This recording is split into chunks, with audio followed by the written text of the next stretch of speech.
নমস্কার বন্ধুরা, আমি চলে এসেছি আর একটা নতুন ভিডিও নিয়ে। আজকে আপনাদের একটা দেখাবো নতুন ভিডিও। তা দেখুন, আমি আজকের এক জায়গায় ছিপ ফেলা দেখতে গিয়েছিলাম।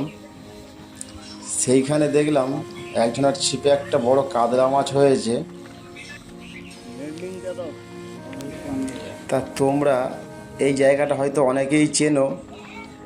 এটা হচ্ছে তোমার পৈলানের ইটখোলা, যেখানে সারা বছর ছিপ ফেলা হয়।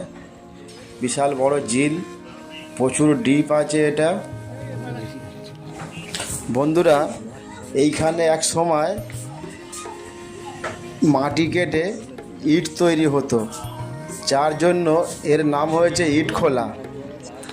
বন্ধুরা, তোমরা দেখতেই পাচ্ছ মাছটা অনেক কাছে এসে গেছে।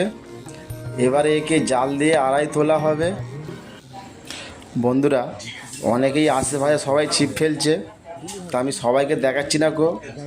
যার মাছ হয়েছে আমি শুধু তাকেই দেখাচ্ছি।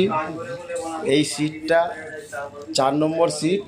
এখানে অনেক সিট আছে, 1 নম্বর, 2 নম্বর, 3 নম্বর, 4 নম্বর।